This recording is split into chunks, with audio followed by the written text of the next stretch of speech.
मुझे आखिरत की फिक्र ज्यादा हो गई, क्योंकि इनके ख्वाब जो हैं वो एंड ऑफ ड्रीम के हवाले से मैंने ज्यादा पढ़े थे, और बाकी ख्वाब भी मैं सर्च कर रहा था कि कोई चीज मुझे गलत मिल जाए, तो मुझे गलत की बजाय, और मैं दुआ करता था या अल्लाह अगर ये सच है तो मुझे सीधे रास्ते पे लगा। मैं गलत नहीं होना चाहता, मैं गुमराह नहीं होना चाहता।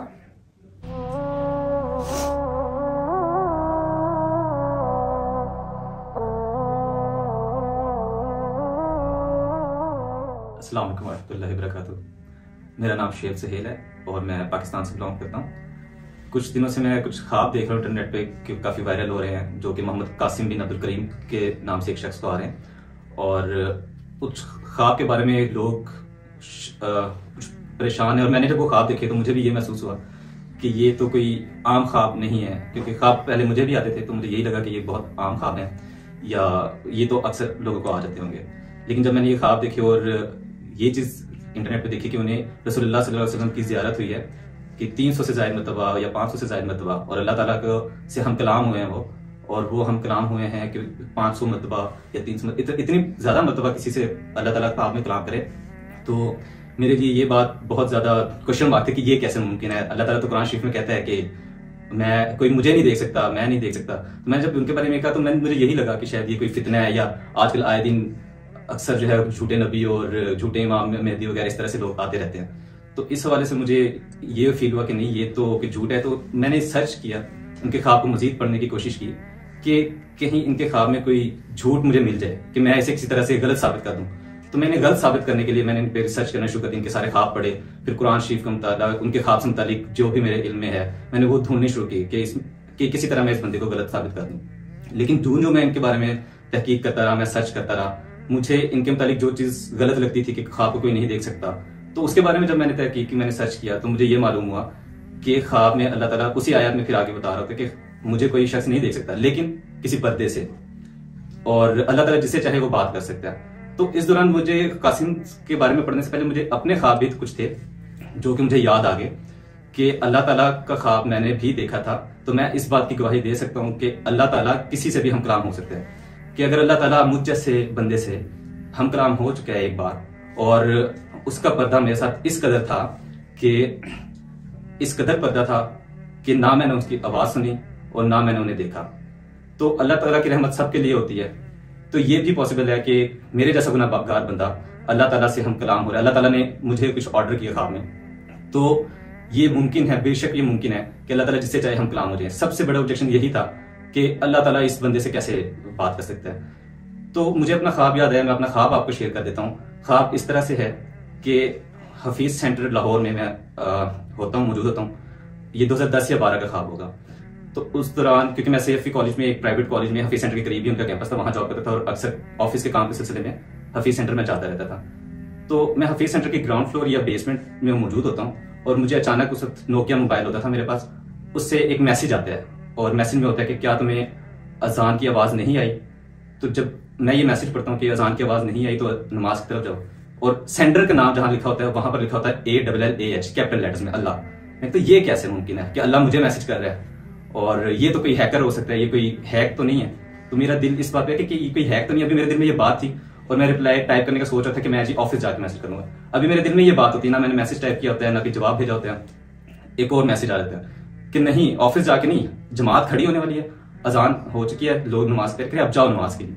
मैं तो मेरे रोंगटे खड़े हो जाते हैं, एक अजीब सी कैफियत आ जाती है, और मुझे महसूस होता है कि नहीं ये तो वाकई अल्लाह ताला की तरफ से है, और ये किसी शैतान की तरफ से, कोई हैकर नहीं है कि जो नमाज का हुक्म दे, जो मुझे कहे कि आप जो है ना नमाज की तरफ जाएं।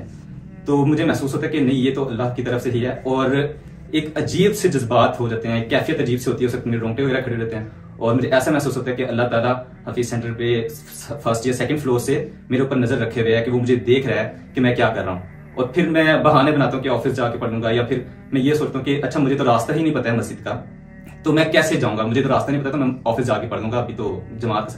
फिर एक और दफा अल्लाह ताला मुझे हुक्म देता है कि अजान हो चुकी है, जमात खड़ी होने वाली है, लोग जमात की तैयारी कर रहे हैं, तो आप जाएं जाके नमाज पढ़ो, आप जमात के साथ नमाज पढ़ो। तो फिर मुझे वो होता है कि नहीं अच्छा ठीक है, फिर अब मेरे पास कोई बहाना रह नहीं जाता कि अल्लाह ताला की तरफ से हुक्म आ रहा है कि आप जाके नमाज जमात के साथ पढ़ो।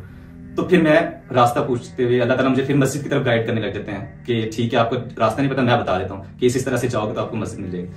तो फिर मुझे ये फील होता है कि मैं उस तरफ चल पड़ता हूँ और ख्वाब खत्म हो जाता है। तो अगर मैं मेरे जैसा गुनाहगार बंदा जिसने कितने ही गुनाह किए, अल्लाह ताला मुझसे बात कर सकते हैं, तो क्यों नहीं किसी से भी अल्लाह ताला बात। अल्लाह ताला हर चीज पे कादिर है, वो जिसे चाहे जिस तरह से चाहे बात करे, वो उसका काम है। हम उससे सवाल नहीं कर सकते कि या अल्लाह तूने इस बंदे को क्यों चुना, या ये तो फलां बंदा ऐसा था। तो वो चाहे जिसको चाहे अपने काम के लिए चुन ले, अपना काम जिससे चाहे जिस तरह से चाहे ले ले।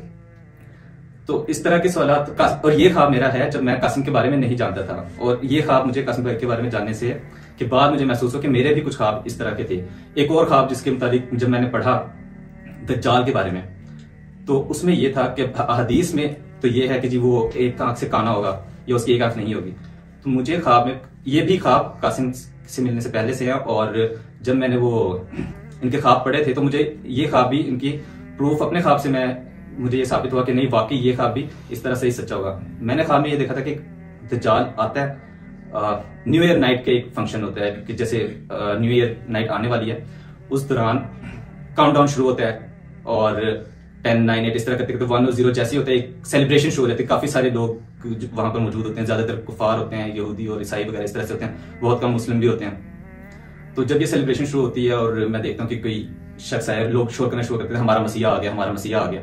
और मैं देखता हूँ कि एक शख्स उतर रहा है किसी रैंप के ऊपर वो आया और वो चल रहा है, और उसकी दोनों आंखें देखने में मुझे सही लगती हैं। तो एक औरत वहां से शोर करने लगती है, मेरे ऊपर चीखना शुरू हो जाती है कि देखो, मेरे ऊपर चिल्ला कर कहती है कि देखो तुम झूठे हो, तुम्हारा मजहब झूठा है, तुम्हारा नबी झूठा है, तुम्हारे खुदा झूठा है, तुम सब झूठे हो। तुम कहते थे कि जी दज्जाल काना है, देख लो अपनी आंखों से देख लो, हमारा मसीहा सच्चा है, उसकी दोनों आंखें सही हैं, कोई मसला नहीं है, तो तुम सब झूठे हो। और ये चीज देख के मैं हैरान हो जाता हूँ कि ये कैसे मुमकिन है, मेरा खुदा कैसे झूठा हो सकता है, अल्लाह ताला कैसे झूठ कह सकते हैं, या नबी करीम सल्लल्लाहु अलैहि वसल्लम कैसे झूठ कह सकते हैं, ये तो अल्लाह को झूठा कह रहे हैं। तो मैं अपने उससे तो मैं कोई जवाब नहीं देता हूँ, लेकिन जब मैं इर्द गिर्द देखता हूँ तो कुछ लोग जो मुसलमान भी होते हैं, एक या दो लोग, वो भी उसकी बातों पे मुझे महसूस होता है कि जैसे वो भी हैरान है और वो उसकी बातों पे यकीन करना शुरू हो गए हैं।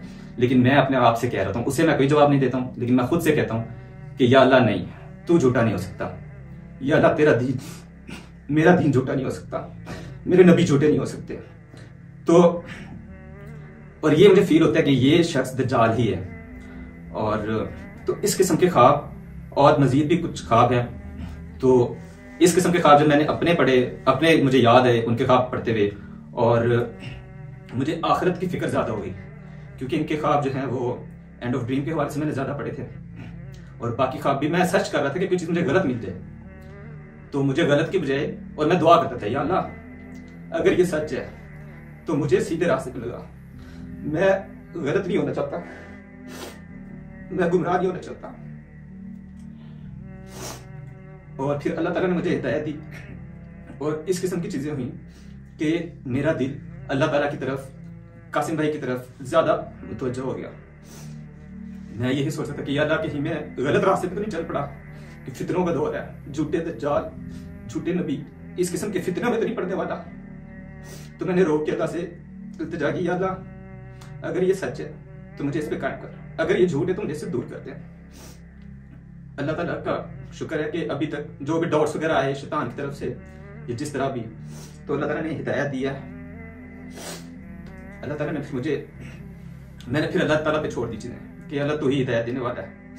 अगर ये झूठा होता या अगर ये कोई फितना है, लोगों ने कहना शुरू किया कि ये फितना है, आप इससे बचो। मैंने कहा ठीक है, अगर ये फितना भी है तो भी, अब मैं इसके ख्वाब पढ़ चुका हूं, तो भी मुझे जरूरी है कि मैं लोगों को बताऊं कि चाहे ये सच है तो भी मैं लोगों को बताऊं, अगर ये फितना है तो भी मैं लोगों को बताऊं कि इस फितने से बचो। लेकिन ये कैसा फितना है मुझे समझ में आई। मैंने अल्लाह ताला से सवाल किया, अल्लाह ये कैसा फितना है जो मुझे अल्लाह के करीब करता है, इनके बारे में पढ़ के मेरा ईमान ताजा होता है, मैं अल्लाह ताला की मजीद करीब होता हूँ।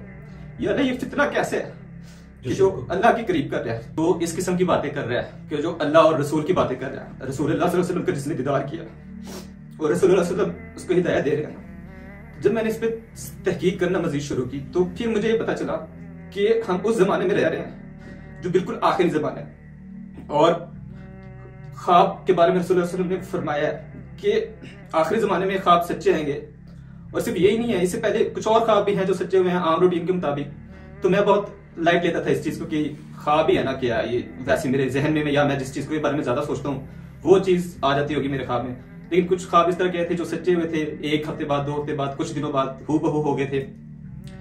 और ख्वाब के बारे में है कि रसूलुल्लाह सल्लल्लाहु अलैहि वसल्लम की हदीस है कि ख्वाब जो है नबूवत का एक मुकम्मल जुज है, 45 से 46 जुज में से एक मुकम्मल हिस्सा है। पहले तो जब मैं समझ पढ़ता था 146 इस तरह से हम पढ़ते थे, लेकिन बाद में समझ आई कि ये ख्वाब मुकम्मल हिस्सा है। नबी सल्लल्लाहु अलैहि वसल्लम को भी पहले ख्वाब ही आते थे और वही उन्हें बाद में आई थी।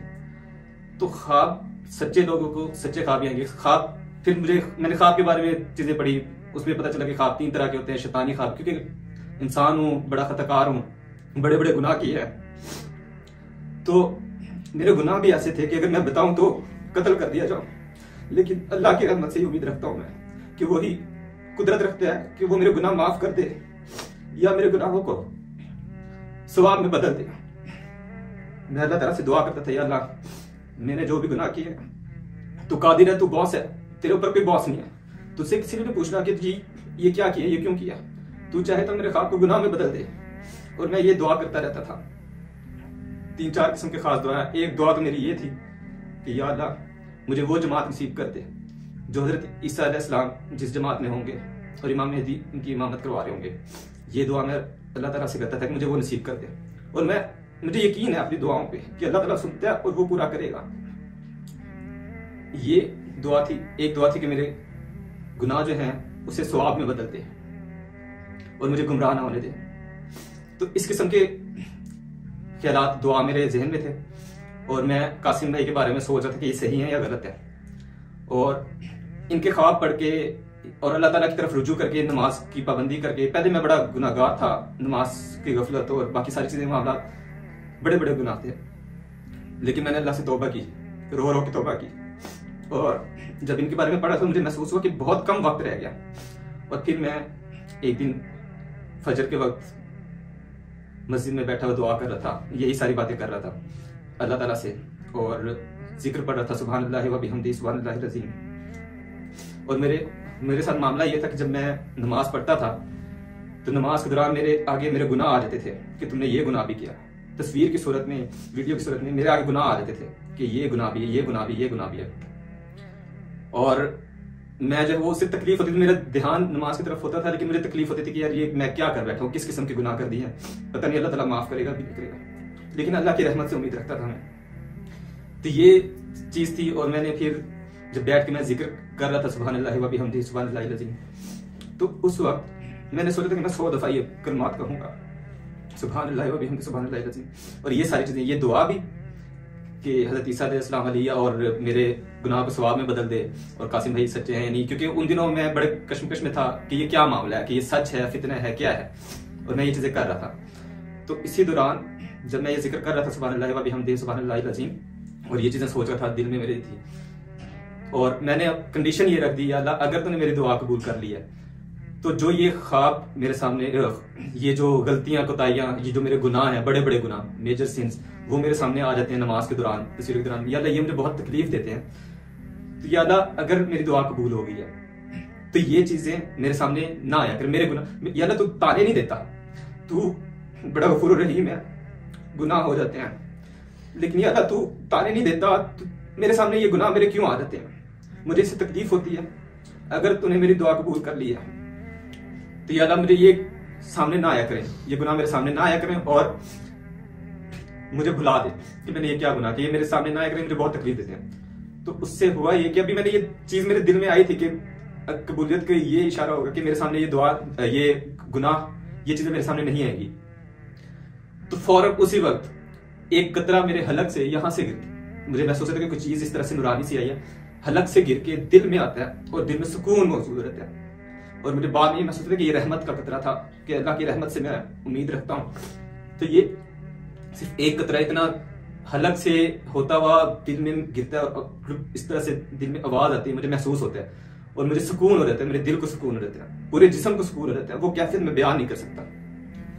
और फिर जो गुनाह मेरे सामने थे, पूरी जिंदगी के मेरे बड़े बड़े गुनाह, वो भूल जाते हैं मुझे। अभी 1 सेकंड से भी कम समय पहले जो चीज मेरे सामने थी, मेरे गुनाह मुझे याद थे, वो मैं सोच रहा हूँ कि कौन से गुनाह की मैं बात कर रहा था, किस किस्म के गुनाह, क्या गुनाह किए थे मैं बिल्कुल भूल जाता हूँ। और मैं याद करने की कोशिश कर रहा हूँ कि अभी तो मुझे याद थे, अभी तो मेरे सामने थे, और मैं हर चीज भूल जाता हूँ कि किस किस्म के गुनाह थे। कुछ अरसे तक मुझे ये गुनाह याद नहीं आते। तो मैं आप सबको भी ये कहता हूँ, जितने लोग देख रहे हैं, मेरा ये पैगाम सुन रहे हैं, आप मेरी बात पे ना यकीन करें। मेरा मामला है, हो सकता है आप कहें कि जी मैं झूठा हूं या मैं गलत समझ रहा हूं कासिम के बारे में, ये तो मेरा मामला है। लेकिन आप अपने आप से पूछें, अपने आप से सवाल करें, आप अल्लाह ताला से सवाल करें कि अल्लाह आपको हिदायत दे। आप उसके बारे में पढ़े तो सही, उनसे देखा तो सही कि वो पैगाम क्या है। शिर्क का ही पैगाम है ना। मैंने ये ढूंढा कि ये जरूर कोई ना कोई ऐसी हरकत करेगा शख्स, या तो कोई डिमांड कर देगा या किसी चीज के वो बारे में कहेगा या किसी किस्म की इसका कोई एजेंडा होगा। मुझे अभी तक इसका कोई एजेंडा, कुछ कोई बात समझ नहीं आई कि ना तो ये शख्स किसी से कोई चीज मांगता है, ना किसी को कोई हुक्म देता है कि जी ये काम करो, या कोई गलत हुक्म देता हो, कुछ भी नहीं।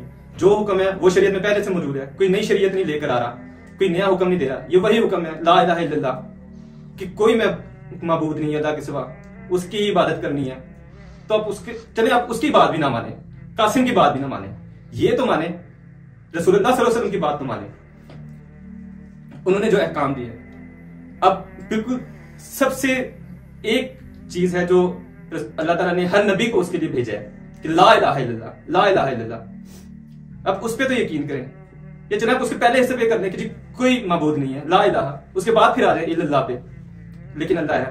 अब शिर्क के बारे में इस कदर शिर्क हमारे दरमियान में मौजूद है कि मैं हैरान रह, क्योंकि वो हदीस जब सामने है कि शिर्क तुम्हारे दरमियान चूटी की तरह है कि तुम्हें पता ही नहीं चलता इस कदर शिर्क है। एक दफा मैंने कहा कि जी ये शिर्क है। अब हमारे अपने अहबाब, दोस्त अहबाब, मेरे बड़े जो बड़े प्रैक्टिसिंग मुस्लिम्स हैं, नमाजें पढ़ते हैं, नातफा हैं, तो वो कहते हैं नहीं जी नहीं, सिर्फ शिर्क वही है जो ईसाई करते हैं, गैर मजहब करते हैं, कि अल्लाह के साथ किसी और को शरीक ठहराते हैं, वो सिर्फ इसे शिर्क समझते हैं।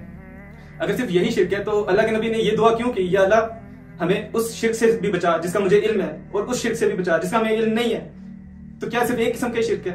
कितने किस्म के शिर्क है, और जिसके बारे में हमें पता ही नहीं है। और मैं ये नहीं कह रहा कि हम मुकम्मल उसके ऊपर हो जाएंगे, कि हम शिर्क से बिल्कुल ही पाक साफ हो जाएंगे। जब तक हम कोशिश नहीं करेंगे नहीं हो सकते, बहुत मुश्किल है। इर्द गिर्द हर तरफ शिर्क है। अभी शब मिराज गुजरी है, शब मिराज के जैसे ही आई है, तैयारियां शुरू हो गई हैं जी, नातखवां के बड़े बड़े पोस्टर्स लग गए हैं, तस्वीर लग गई हैं मस्जिद की दीवार में। बल्कि मुझे तो गुमान है वल्लाह आलम कि किसी मस्जिद के अंदर भी नातखवां की महफिल में वो तस्वीर लगाई गई होंगी। तो इन तस्वीर से बचे। अब तस्वीर के बारे में रसूलुल्लाह सल्लल्लाहु अलैहि वसल्लम की हदीसें हैं। रसूलुल्लाह सल्लल्लाहु अलैहि वसल्लम गज़वे तबूक से वापस आते हैं, तबूक से वापस आते हैं तो उनके घर पे पर्दा लगा हुआ होता है जिसके ऊपर तस्वीर बनी हुई होती है। हज़रत आयशा से ये रिवायत है, हो सकता है कुछ ऊंच नीच हो जाए, अल्लाह ताला मुझे माफ करे। तो रसूलुल्लाह सल्लल्लाहु अलैहि वसल्लम उस पर्दे को उतार के फाड़ के फेंक देते हैं, और वो गजबनाक होता है कि मुझे कब से ये तस्वीरों वाला तुमने समझ लिया है, मैं तो तस्वीरों को मिटाने आया हूँ, ये बुतें तोड़ने आया हूँ। तो अब सवाल ये होता है कि क्या रसूलुल्लाह सल्लल्लाहु अलैहि वसल्लम के घर में वो तस्वीर जो वो पर्दा था, या जो हजरत आयशा थी, क्या वो उसे पूछते थे, क्या वो उसकी इबादत करते थे? पर्दा एक इस्तेमाल की चीज है, जरूरत की चीज है, पर्दा लगा हुआ है, रसूलुल्लाह सल्लल्लाहु अलैहि वसल्लम ने उसे उतार के फेंक दिया, और हमने रसूलुल्लाह के घर से उन्होंने पर्दा उतार के फेंका, हमने तस्वीरें उठा के मसाजिद की तस्वीरों दीवारों पर लगा दी हैं मस्जिद के। खुदा ना खास्ता मुझे ये गुमान है, हो सकता है कि किसी मस्जिद के अंदर भी हमारे नातखवां के और हमारे उलमा की तस्वीर मौजूद हो। तो अल्लाह ताला को ये चीजें सख्त नापसंद है कि अल्लाह ताला के जो हुक्म है उससे आप हट जाएं। तो सबसे बेसिक चीज जो अभी है वो यही है कि आप शिर्क से बचें, और शिर्क के खिलाफ आप समझ लें कि जिहाद शुरू कर दें। जो इस किस्म की चीजें हैं हमने उससे बचना है, और बाकी चीजें आहिस्ता आहिस्ता इंशाल्लाह अल्लाह ताला हमें फिर खुद ही तौफीक दे देगा, अल्लाह ताला की मदद आएगी कि हम बाकी चीजें भी करना शुरू हो जाएंगे। लेकिन सबसे बेसिक चीज पे तो अमल करें, ला इलाहा इल्लल्लाह, पहला जो कलमा है हम उस पर तो अमल करें। उस पर जब हम मजबूती से थाम लेंगे, हमारी बेस जब ठीक होगी, हमारी बुनियाद ठीक होगी, तो इंशाल्लाह अल्लाह ताला हमसे राजी होगा, हम पे बरकतें रहमतें नाजिल फरमाएगा, और फिर हम अपने अमाल मजीद भी बेहतर करते जाएंगे। अभी हम नमाजें वगैरह तो पढ़ रहे होते हैं, लेकिन हमें पता ही नहीं होता सामने कोई बोतल पड़ी हुई है, कोई चीज पड़ी हुई है, उसके ऊपर तस्वीर बनी हुई है, तो ये हम गलत। अब इस किस्म की चीजें कि उलमा को पता भी होता है कि ये चीज गलत है, लेकिन वो कहते हैं कि क्या कर सकते हैं हम, क्या कह सकते हैं। उन्हें ये नहीं पता कि हजरत इब्राहिम अलैहिस्सलाम ने क्या किया था। उन्होंने पुतले तोड़ने दिए थे, रसूलुल्लाह सल्लल्लाहु अलैहि वसल्लम ने क्या किया था, तस्वीर मिटाने दी थी, बैतुल्लाह शरीफ से काबे के अंदर जो बुत थे वो तोड़ना दिए थे। तो हम क्यों, क्या हमारे लिए जरूरी है कि हम जी नातखवा ये बड़े इंपॉर्टेंट नातखवा हैं, या ये जो है बड़े मशहूर आलिम है तो इनकी तस्वीर जरूरी है? इसी तरह से तो शिर्क की इब्तिदा हुई थी कि जब हजरत इदरीस अलैहिस्सलाम को उठा लिया गया था, हजरत इदरीस अलैहिस्सलाम पर्दा फरमा गए थे, ऊपर चले गए थे, तो फिर शैतान ने ही आके उन्होंने कहा था कि जी मैं मूर्ति बना देता हूं जैसी। और फिर क्या वो लोग शिर्क कर रहे थे? उन्होंने कहा ठीक है तो हजरत इदरीस अलैहिस्सलाम की तस्वीरें अल्लाह के नेक बंदे हैं, बुजुर्ग हैं, उन्हें तो पता था। लेकिन क्या हुआ, शिर्क की इब्तिदा उधर से शुरू हो गई कि लोगों ने ऐसे ऐसा नस्ल वक्त गुजरते गई, नई जनरेशन आई, उन्होंने कहा ये अल्लाह के नेक बंदे हैं, तो उनकी ताजीम करनी शुरू कर दी। फिर ऐसा ऐसा जब वक्त इतना गुजर गया तो लोगों ने कहा कि यही खुदा है, उन बुतों को ही पूजना शुरू कर दिया। तो हम भी तो उसी तरह से उसी पैटर्न पे चल रहे हैं। आजकल का दौर है, डिजिटल दौर है, शिर्क भी डिजिटल हो गया है। डिजिटल दौर में डिजिटल शिर्क है। पहले के दौर में मुजस्समा साजी होती थी, अभी भी स्कल्पचर के नाम, आर्ट एंड डिजाइन के नाम पे मुजस्समा साजी हो रही है। लेकिन अब सबसे आसान क्या काम है, पेंटिंग तो खैर अलग हो गई है, लेकिन अब printing, easy printing, digital printing किया करके तो प्रिंटिंग शुरू कर दी और तस्वीर जो है हर तरफ फैल गई हैं। तो मेरे भाइयों, गौर करो इन चीजों पे और तज़किया नफ्स करें, अल्लाह ताला से हिदायत मांगे। मेरे लिए भी दुआ करें कि हो सकता है कि मैं भी बड़ा गुनहगार हूं, मैंने भी गलतियों को तय की हूं। तो हमें अपने आप को देखना चाहिए, समझना चाहिए, इन चीजों को गौर करना चाहिए और अल्लाह ताला से हर वक्त हिदायत तलब करते रहना चाहिए। अल्लाह ताला की रहमत से मायूस नहीं होते। अल्लाह ताला बड़ा गफूर रहीम है, उनकी रहमत पे जो है आप यकीन करें और अल्लाह ताला से आप हिदायत तलब करें। बहुत शुक्रिया मेरे भाई।